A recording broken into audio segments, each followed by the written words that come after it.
2 বছর পর নিজ বাড়িতে ফিরলেন প্রবাসী বিল্লাল মোল্লা, কিন্তু জীবিত নয়, নিথর দেহে।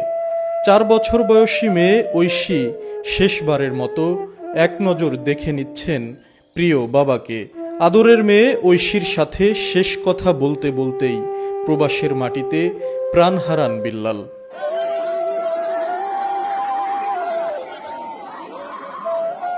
জীবিকার তাগিদে 2023 সালের জুলাই মাসে মালয়েশিয়ায় পাড়ি জমান বিল্লাল মোল্লা।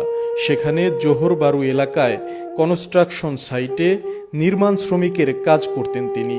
গত 8 সেপ্টেম্বর সন্ধ্যায় বিল্লাল নিচে দাঁড়িয়ে কংক্রিট বালতিতে খোয়া সিমেন্ট লোড করে ক্রেনের মাধ্যমে ভবনের ওপরে পাঠানোর কাজ করছিলেন।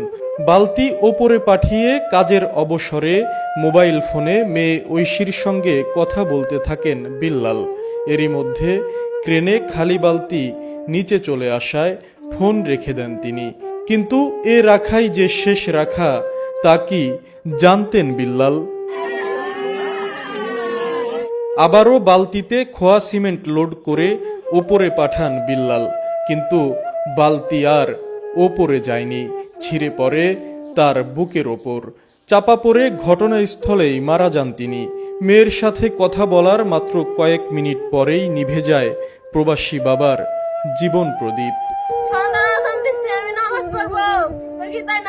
আমি ফোন দেই কে বলে এসে বইছি, এক ভাই ফোন দিছে, ভাবি ভাই আর নাই, ভাবি ভাই আর নাই রে।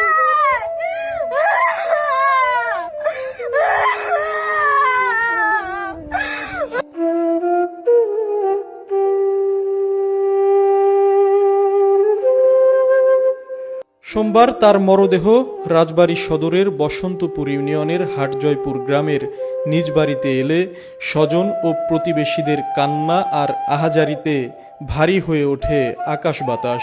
4 বছর বয়সী ঐশীর নিস্তব্ধতা এ শোককে আরও বাড়িয়ে দেয়।